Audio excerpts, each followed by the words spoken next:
wonderful Nigerians and great listeners of Living Radio 90.9 and members and viewers of Living Television, Asala Television, and then you're here. But you're welcome again to your wonderful program, the program you've traded so much for, and that is Issues of the Moment. In today's Issues of the Moment, we've been looking at the analysis. We're looking at analysis of the presidential speech that was made known to Nigerians on Sunday broadcast. We're going to look at that. Outside that, also, the Minister of Information, Mohammed Idris, who had said that Nigerians should blame governors for 517 billion naira that has been given to governors since December 2023 until date, outside the monthly allocation. These are the two things we'll be looking at today. As usual, today I have wonderful analysts in the house who are going to do justice to these topics. I don't know what you have in. Now when we're talking about protests, remember in 2012, the president of this country, Bola Ahmed Tinubu'S, was sought and also was the chief spokesperson of the protest against Goodluck Jonathan, where he even called Jonathan a terrorist. And then the fuel was 67 and Jonathan made it 87 naira. The Nigerian citizens were not happy with that, and Tinubu led a protest against that. And today, it is not one good turn they say deserves another. And then you know how karma and nemesis work. These are the things we're going to look at today. From my far left in today's discourse, I have St. Moses Ogbonna. St. Moses Ogbonna is a lawyer, a human rights activist, a philosopher, and a practicing lawyer. He's also a political affairs analyst. St. Moses, you're welcome to the program. Thank you, Prof. And welcome our listeners and viewers. And after him, I have Ambassador Dr. Darlington Onoha, also known right from our childhood, call him Sento. Sento is also the president of medium scale industries in Nigeria. He is the president in Nigeria and also Africa here. He is a vast person. He knows much about the current affairs of this country. Sento, you're welcome to the program. Thank you very much, Prof, for bringing me again to Living TV and Living Radio. I representing the small and medium enterprises in Africa, which are 95% of the population. So I'm here for it. All right. We who are we medium or small? But it's by classes, we classify it. Now they are bringing what is called nano. So nanos, micro, small, and medium enterprises. So we put it in the scale and then we need to know more than central bank needs naira. No, that's why I have to define how nano, micro, small, and medium enterprise goes. Because even the CBN governor might not know what it means. Hey, Jesus. Okay, let us now steal the show from the Living Television. Today we are here to look at, that will be a discussion for another day. Today we are looking at the presidential address. Nigerians have waited so much for this. The likes of P2B and so many Nigerians have clamored for Mr. President to address it, especially after the first day.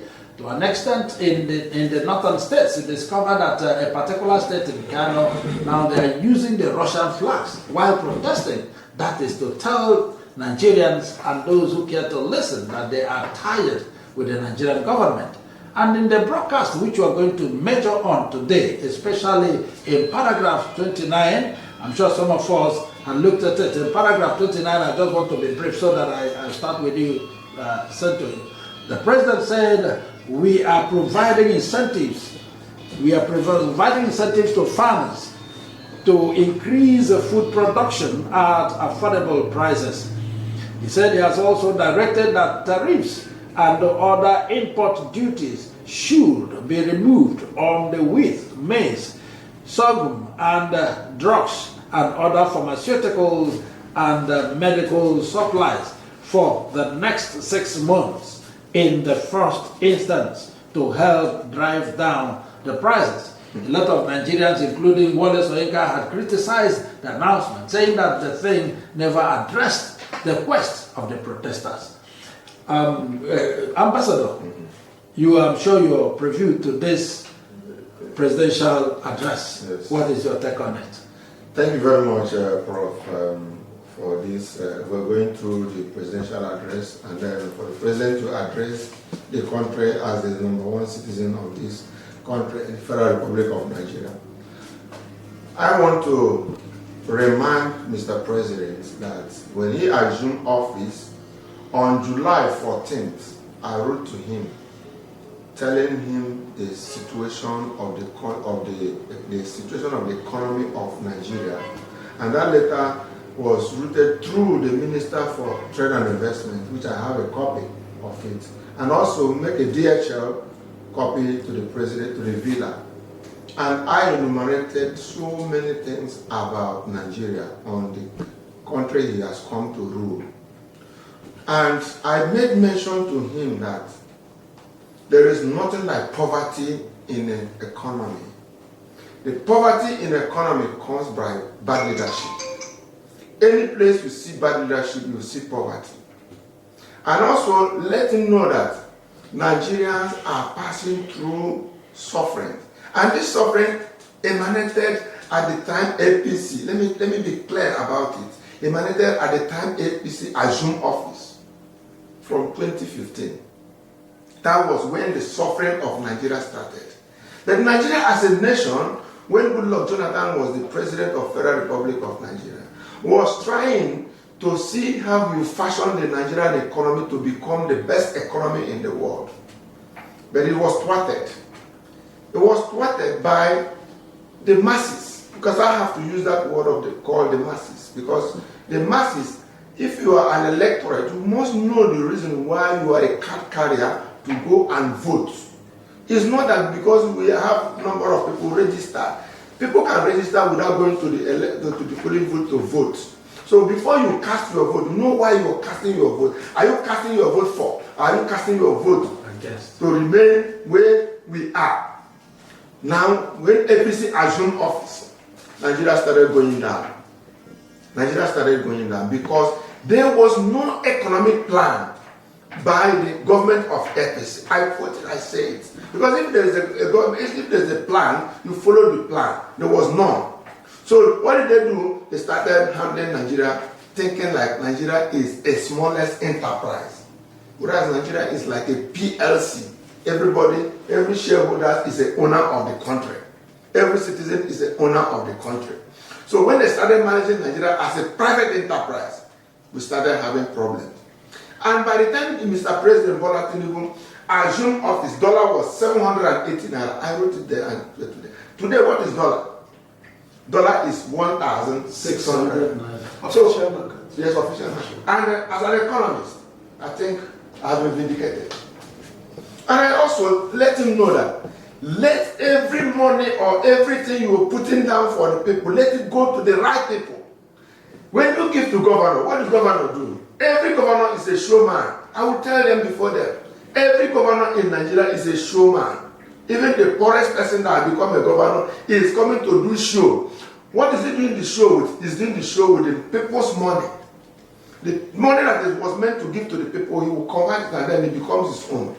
And all that the president has written down, if the president has done it, why is it not surfacing to the life of the people?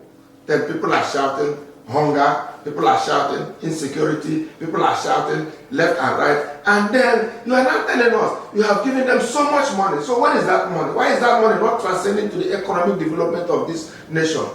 The #1 nation in Africa, the greatest population, the black continent or black African nation that you can now say Nigeria is #1.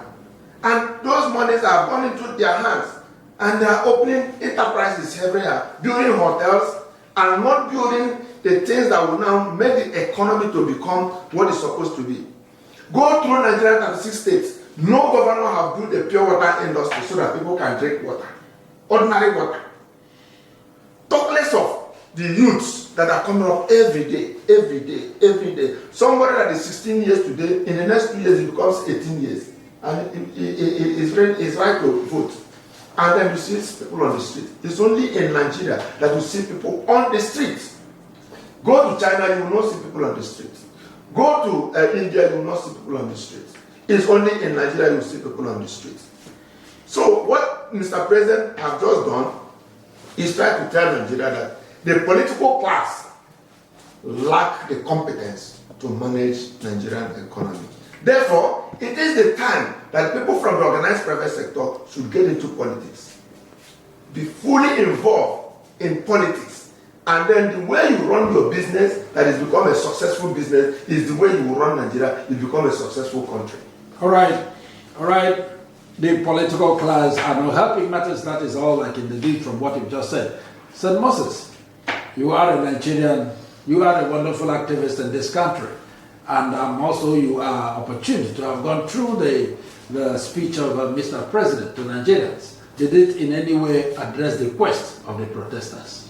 Yeah, you see, I think where we are getting it wrong is when we say that the APC did this, APC did that. The running of parties in this country is quite different from the running of governance. I have come, within my experience, in the years I've participated in partisan politics, not now that I have left them, is that the moment you are elected into governance, you are separated from the party. Gone are the days of Adenira Ogusayade, where the party People rule with the manifesto of the party and ideology. It's no longer there.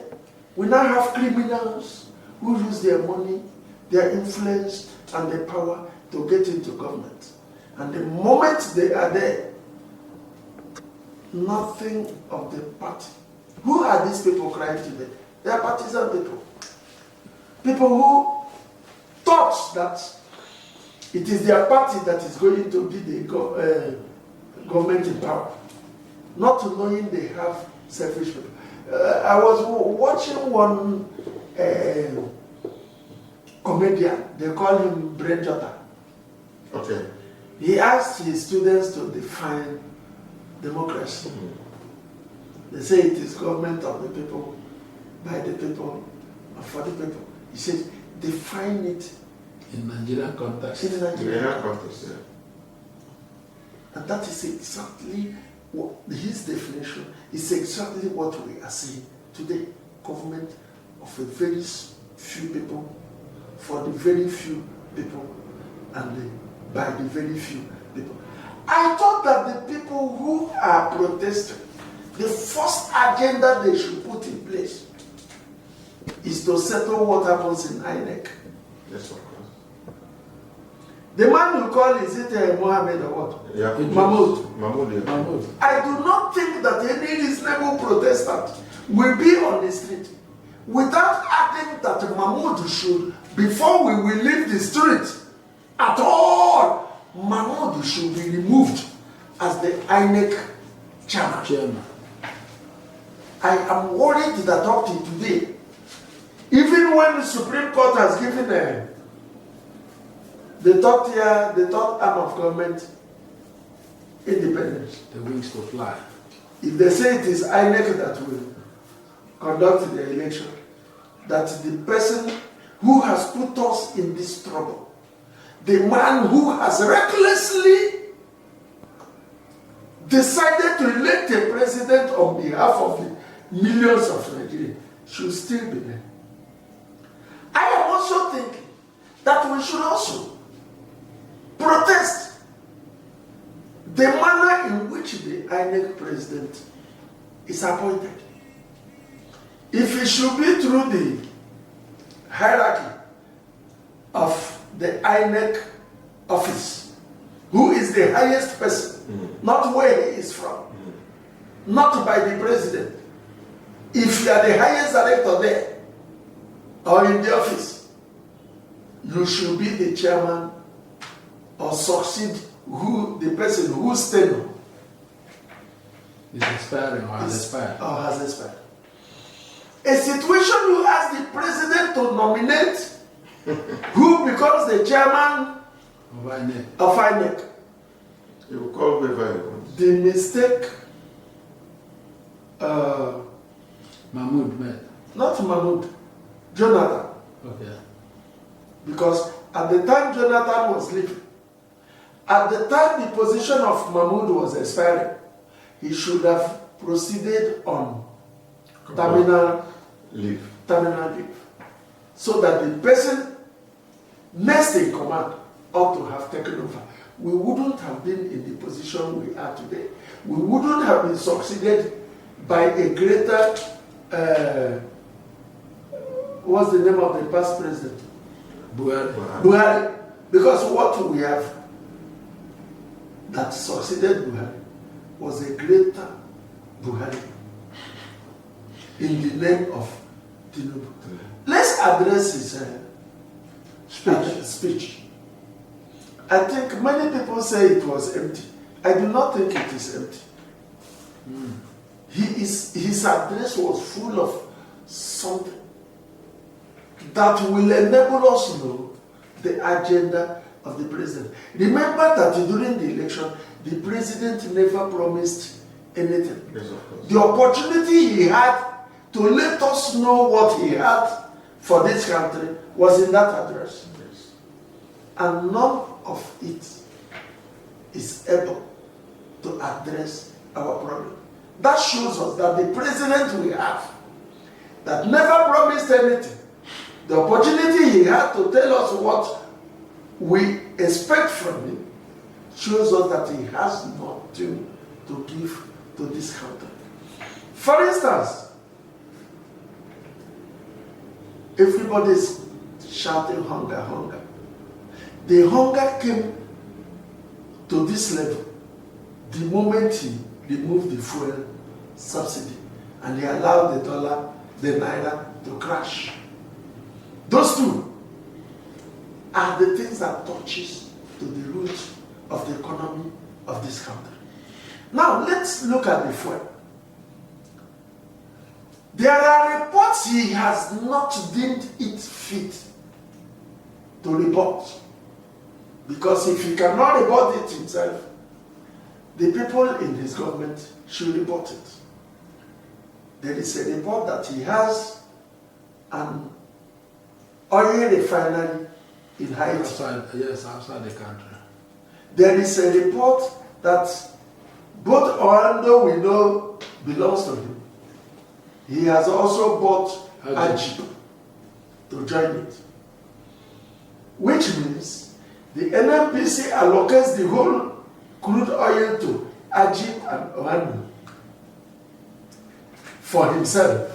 Though alleged for now. I said he has not reported it. There is a very, very serious legal position that when an allegation is made upon you, the onus shifts upon you to begin to say, I did or I did not.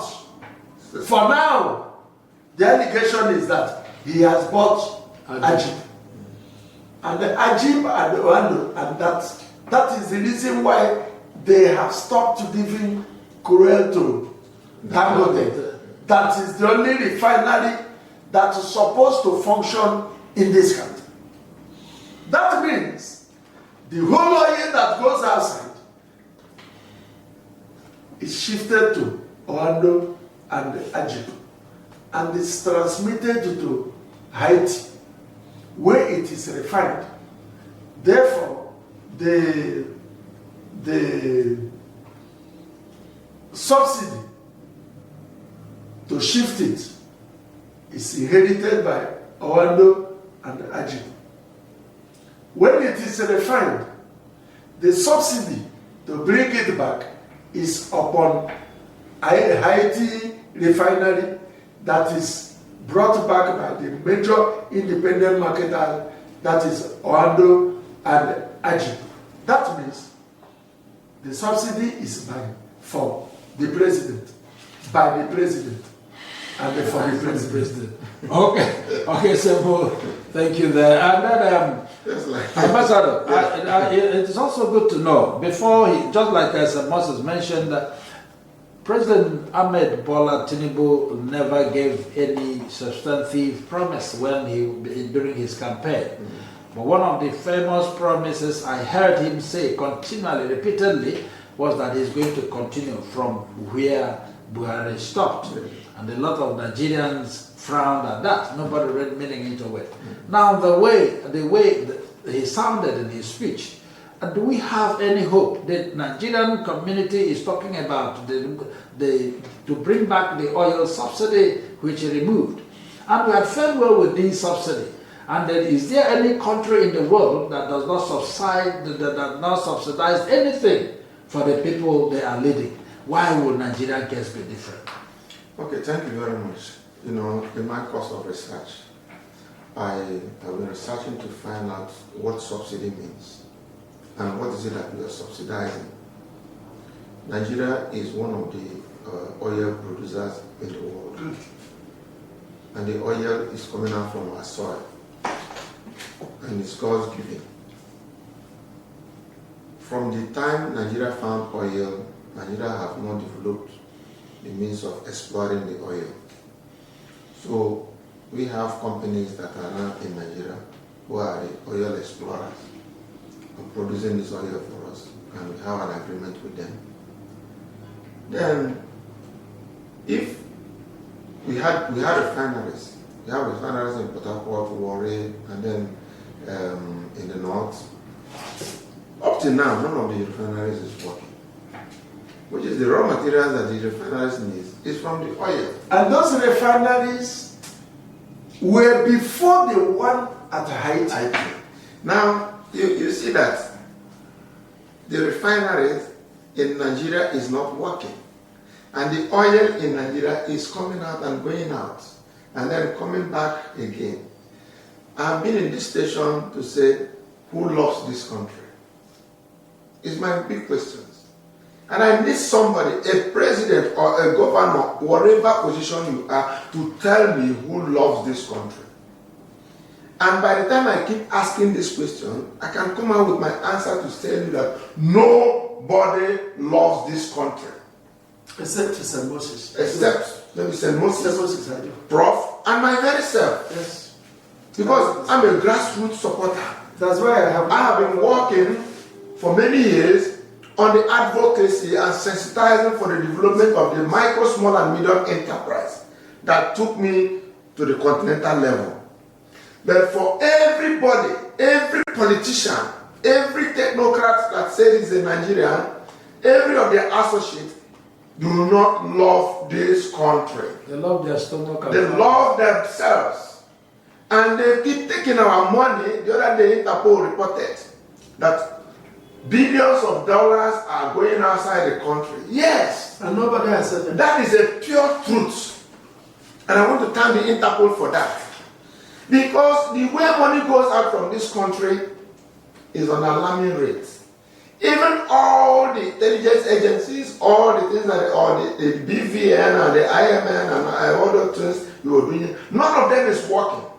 Because if they are working, they have limits that you can say this is the number of money that can go out. You know that even to pay school fees for people who are schooling overseas, Central Bank is not processing it. They will just say they put it in a queue. In a country, you are producing people. People are getting married every day. People are producing children. And then what is the life of these children? So when you come to ask about these things, you find out that, like I said, when I said earlier about APC, because from the time President Muhammadu Buhari came into power, and Nigeria started suffering, and suffered more than they have ever suffered. And his APC, and President Bola Ahmed Tinubu was the party leader of APC. Yeah. So does it mean that even when Nigeria was suffering during the President Muhammadu Buhari, he didn't tell the president, see what the people are saying, see how the people are feeling. Now he becomes the president and it becomes worse. It's to tell you why I don't want to blame the party. No, I'm not blaming. That the power has left the people. Yes. You remember the slogan of PDP? Yes. PDP. Power to the people. There is no more power to the people. Yes. I think it is the same PDP in the north. Yes. If they say PDP, do you know what they respond?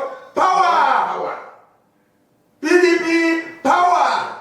They never tell you where that power is located. Yes. It is those of us in the south that send the power to the people. So, APC government, there is different. There is a very, very polarity between the party and the government.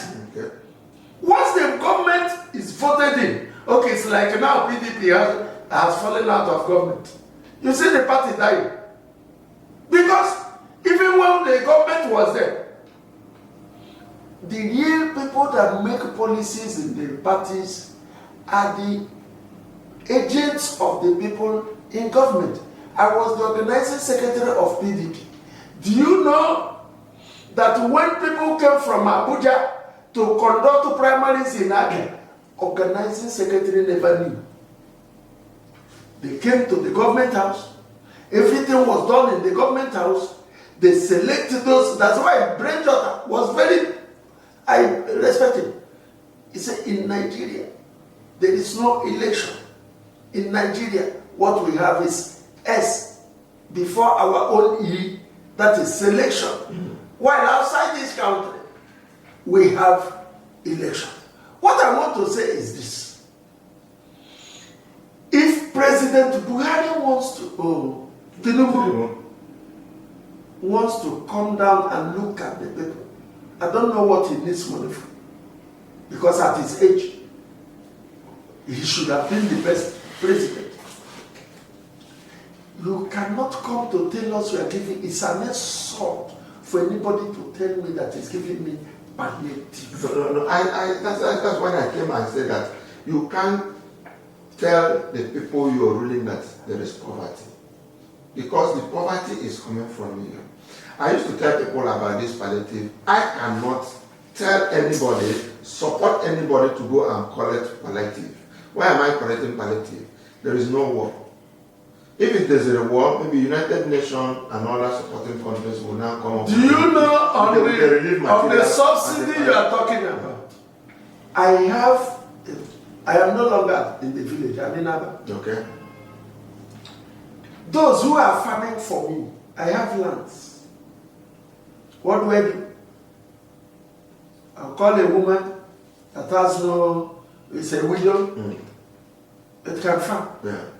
I say, farm one Portion of land. From me. Take this other portion. Yes, of course. Because she can buy. Yeah. She will farm for me. I will give her fertilizer. She will look for the stems and the farm. Yes. She will farm on her own. That is subsidy. Yes, of course. You cannot tell me if we want to practice subsidy in Nigeria, the only thing a good government will do is we are selling 12 barrels of oil to you. We will give you 5 barrels. Since the oil flows like water. Like water in the land. There is no barrels of oil, quantity of barrels of oil we can give to you that will make the oil dry. It will not dry. Still because of corruption. They will now say, okay, if we give you 20 barrels of oil, you refine it. Take 2. Return 8 to us. That is also subsidy. You do not need to begin to say, you will add money upon the buyers that we are now buying fuel 900 naira. By December, we will buy it 1,005. And those people in government will be laughing at us, sending half kilogram of rice to us in the name of palliative. And when the rice is sent down, it will go to the ruling party. If the party ruling in their state is Labour, like Labour is ruling in my state, the palliative will go to the governor. And the governor will transfer it to his Labour Party. And Labour Party member will now share with their members. And the ones they are sharing is 2 cups, 3 cups. to each member in what? My friend, that is an That's also what I told Mr. President in the letter I wrote to him last year. You know, that whatever you are giving goes to people that are controlling the party in the state or in the local government. And like when you're now seeing all these things, like this protest issue we're talking about, I say end bad governance. The issue is bad governance. Not the bad government. Not bad government. It's a bad governance. Yes. Let them really understand Yes. what those people said. They say end bad Governance. And then let's begin to look at every nook and cranny where there is a bad governance. Especially the policies. Especially the policy. Because I told you last time about when I have come up to say policy, policy, projects and implementation. Policy planning and implementation. So if you make policy, you plan it and then you implement it. But if it doesn't work on this PPI, you're making a The mistake. area that worries me is when So when to say that it is politically motivated. No. It's not true. So we have all. I mean, it's very sensitive to the welfare of the people. We have to the feelings of the people. overgrown this language, even because I know that he is not the one that writes. The speech writer is a primary writer. To me. All right, let us, because of our time, let us take this before we go to the governors and then the billions that have been released to all the governors as a result of to ensure that the suffering of the people are ameliorated. All right, let us verse 19, or yes, paragraph 19 of Mr. President's speech says that our administration has shown the commitment to the youth, setting up the student loan scheme to death. That is 45.6 billion naira. And then giving students loan, how is it going to help the economy? And then when millions of people who are graduates are not employed, and we are giving loan for more people to be employed, without creating a conducive atmosphere where these graduates are going to be employed, is that going to better our economy? How many classes of youth do we have, Mr. President? He has talked about giving loan, student loan. That is the one class of youth. What about the youth who have graduated? What about the youth who are upcoming? Those people he has given student loan are not the people that are on the streets. Both of the youth Then we have nothing doing. Yes, of course. That's why I said the youth who are on the streets. So when you talk about youth, that's why I told you earlier that the writer of Mr. President's speech is a primary writer. Because in June 27, which is the World SME Day, we said building a stronger economy by galvanizing support for the youth and the women. And when we are looking at youth with entrepreneurship ability, we are looking at youth with innovation, we are looking at youth in education, we are looking at youth that have skills that need to be employed. Maybe they are into road construction. In China, you don't go and bring maybe a contractor from America to come and build roads in China. No, the youth can be engaged in the road construction. Just tell them what to do, either to pour the sand or they pour the water, and then they will be paid. That is why I fume when I see a state governor boasting that he has given a job to Julius Berger or whatever. Did you give that job to an indigenous contractor? That multiplier effect will take place. It's economics. If you say you are an economist, have you forgotten about the multiplier effect? If you want a contract to an indigenous contractor, he will employ the youths and bring the youths to do the work, and then that money will now circulate within the economy of that state. And let me also shock you by these governors. In 2017, Nigeria has joined in the African Continental Free Trade. And Nigeria joined in the African Continental Free Trade that every state must generate $1.25 billion a year as revenue on exports and imports. And the import of the state is that something that is moving from the state of St. Moses, which is Abia State, going to Ebonyi State is an export. Something that is leaving from St. Moses State, Abia State, going to Anambra State is an export. When by the time you calculate all these things, you find out that you don't even need to borrow. You will now draw the youths out from the streets. You don't need to, these youths will sit in a comfort place and enjoy. Okay. Even on the transport system, when you look at your state, the point of your state within the economic zone where the state falls, you find that through transportation alone, the kind of money you will make in 24 hours, other states will come to other states. Because of our time, St. Moses, I want you to kick this one off, and it's going to just take us a few minutes because of our time. Now, the Minister of Information, Mohammed Idris, has announced that there is no state governor that has not received over 570 billion naira that has nothing to do with federal government allocation. This is for relief purposes, to help the suffering masses. Then you are an Abia, and you're an activist in Abia State here and beyond. How much have this 570 billion naira, how much of it has been enjoyed by the Abians? You see, that is why I said that. We keep blaming Tinubu as the president. We have 36 states and the FCT, Abuja. None of these governors have ever said that everything they required from the federal government was not given to them. That's why they are not functioning. Plus their aggressive policies. Revenue generation. Yes, policies is the revenue generation. Yes, of course. That removes food from the mouth. From the common man's mouth. You don't pay salaries at window. Okay, look at the amount of money that is being claimed. What do we see? At this time when there is hunger, we are seeing governors who are painting roads.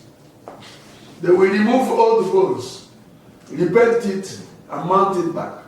They change fountains. We call it a banana. A banana. Abba will be clapping over the fountains they have not seen before. But there is no food. There is no market. Put up an incentive, put up a policy that will make the markets grow. That will make the economy of the poor masses, at least for the poor masses to have something. Okay, you came into power, most of these governors threw away because we know that the governance is a continuum.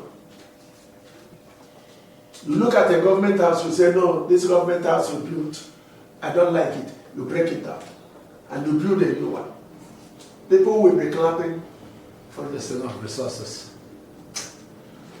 When every day the people in the market are crying over the tolls you collect from them, police is on the street checking particulars. None of them check whether what you carry in the vehicle is a human head or not. It is even a crime to have particulars correct in this country. Look at the buses going to Akwa Ibom. It is a crime for them to load the goods they have bought from Aba to Akwa Ibom. Police will stop them. Police will collect. I was going home the other day. Look at these people at Azoka. They block the road. What are they checking? Hey, park. When I park, they say particulars of the vehicle. I asked the man, is that why you are here? By 6 o'clock. Checking particulars. That is why you see these people harassing them and neglecting them, because they do not know what they are doing. Instead of them to be security conscious, to be alert that there is anger on the nation, on the state, and an angry man, a hungry man, is an angry man. That these bad boys may hit at any time. You see them carrying their guns on the shoulder, checking particulars. There are ones that are in white. They call them VIO. Instead of VIO to ask you to match brake, whether your brake light is shown, where is your gomude, the triangle, where is your spectre? That is what VIO is. Vehicle inspection of. No, where is your particulars? They will press their button, they say, oh the owner of this vehicle, you go and call him, the back you. For Christ's sake. Yes, that's why I said earlier that they end bad governance.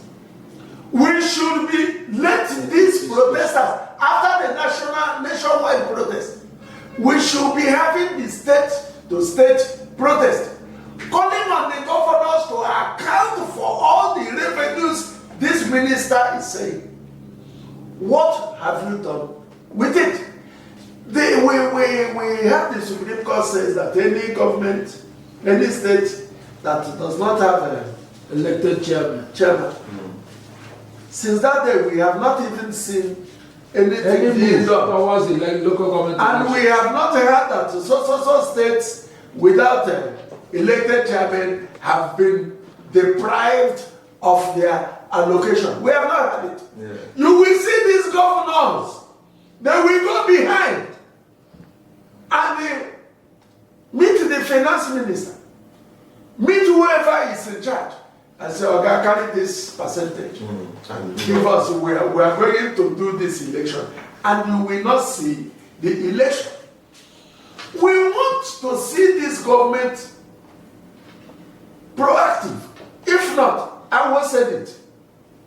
And I always like to quote it.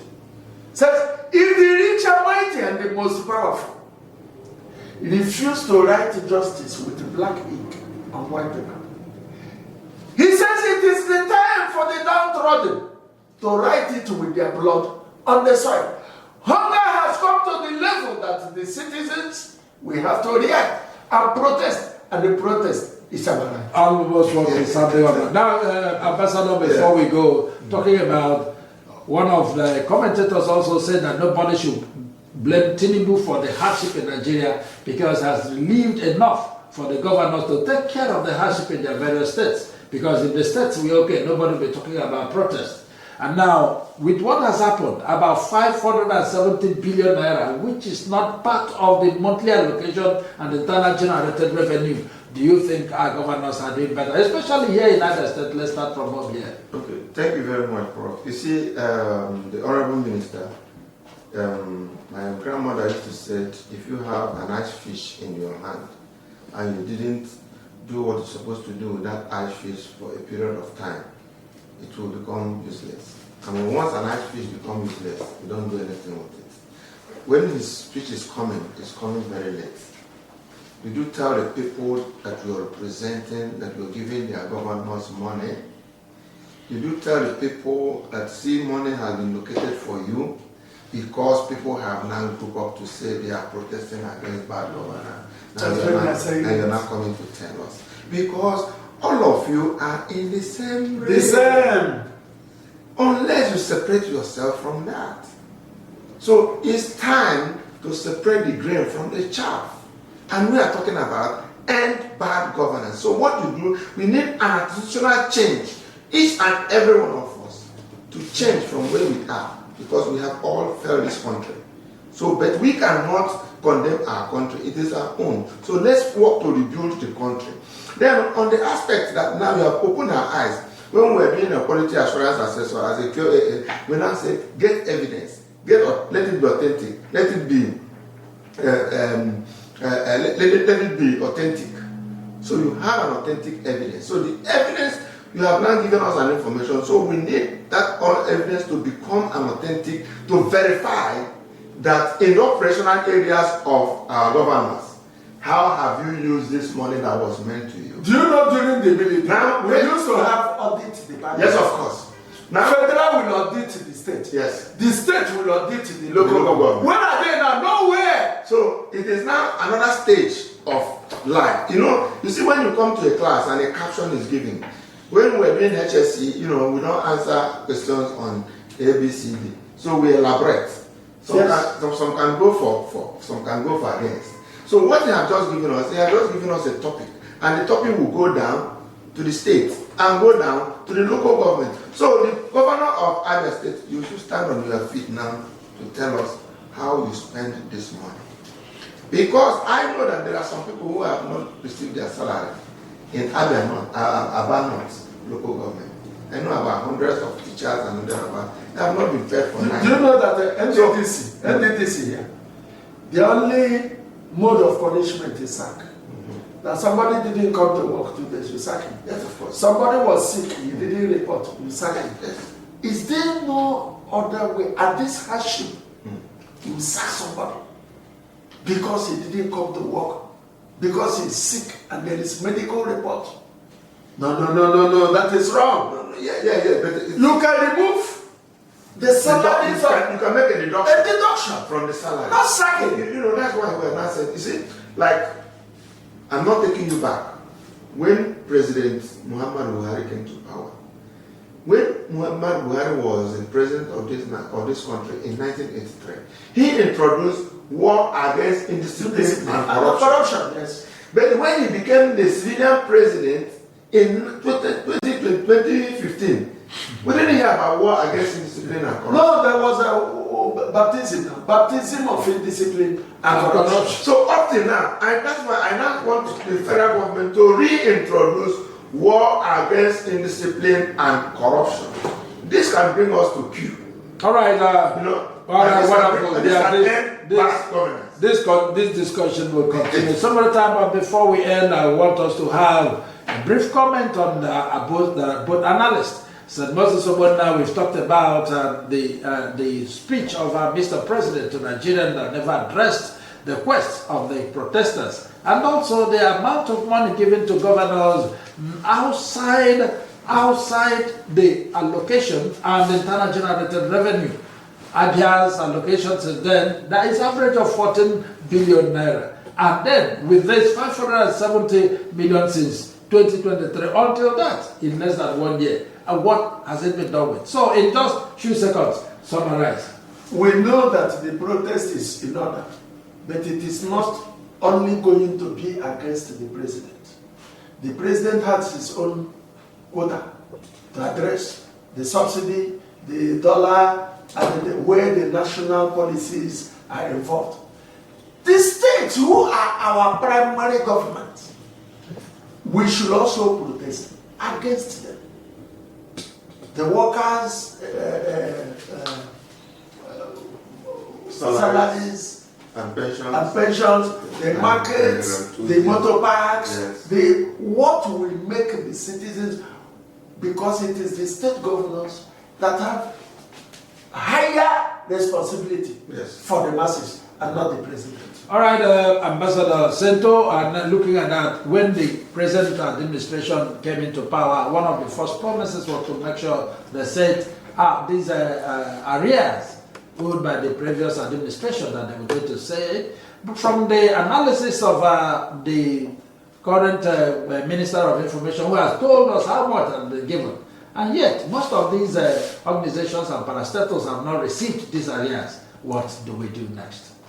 Just like St. Moses said, you know, the protest continues.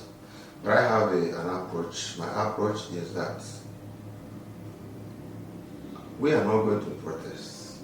We are going to write to them to give us analysis of how they have spent the money, and then we look at it. And when we look at it, if they are owing us, they pay us. If we are the one owing them, we pay them. That's what I believe. I believe in operating in a professional way, so that when we get the results, then we now know what next we do. Because just like when the governors came and then he harmonized the task force on various things, and I look around, I've walked around, I'm a person that walks on the street. I find out that if you go to the street of Baba, you see when somebody is building a house, and he will now use the road that the governor said he borrowed money to tap, and he's using it to mix cement. I have seen it, and I've seen where people put their concrete and their sand blocking the gutter, and then they say there is a other state retention agency and whatever, and then they say there is. But we ask them to use street committees so that each street. And then they say there is a commissioner for Abba. I think it's now we are going to resurrect our other state neighborhood security crime watch. The state belongs to all of us. I'm the state chairman of Other State Coalition of Business Group and Association. And we developed the Other State Long-Term Development Plan. So we are going to implement the 2020 to 2050 long-term development plan of Abia State on trade and investment. That is where we are. You know, when people talk about protest, you know, sometimes people say the criminals on the street, and then, because we know that we have criminals. So a society that knows that it has criminals. Must every protest be on the street? But Abia is protesting. Yes. By staying at home. By staying at home. On that day, there was nobody on the street. Yes. It was protest. Yes, so we have a way of protesting, and we are going to protest to make Abia great, because it has been our dream. Yes. It has, anybody that say you are creating a new Abia, no. We are the one that say we are going to build a glass city called Abia. Yes. So if you have come to join us to build a glass city called Abia, then we follow you. One man cannot build a house. At all. One man cannot build it, no matter who you are. We are here to make Abia great, so that when we leave Abia and go to another place, we say we make Abia great. That I am a president of African Association for Small Abia. I say I'm from Abia. I did it in Abia, and now I want to do it to the world. That is who we are. We are number one everywhere. So we must join hands to make Abia great. All right, wonderful listeners. I'm glad you've been there with us, and then I'm also sure you enjoyed every bit of this discussion today. We already know there have been a condemnation on the side of Mr. President concerning his nationwide broadcast on this hashtag End Bad Governance. Right today, that is the march we are going to take today. And then remember, for you to be a governor, we are talking about the common patrimony that is owned by all. Why would one or two persons? A governor comes out to say, I do this, I do this. And you're talking about the money that is owned by all. And that is just what you're saying. The people should own the power, not the individuals who are elected or voted to power. The power belongs to the people. Rather, I think that is why it looks as if PDP slogan and name was almost the best. All right, having said that, from my far left today, I had St. Moses Obonas and Moses. We are pleased to have you here today. Thank you for coming. Thank you very much. Thank you. And Ambassador Dr. Sento Onua, Darlington Onua, you're welcome, and we're happy to have you here today. Thank you very much, Prof, and thank you, Sir Moses. It's a pleasure being with you, and hope to be with you again. Thank you. And this is your anchor man, Chinedum Godson Ajele. Keep it with us, and we will be keeping you posted with the happenstances in our country, Nigeria. Bye for now.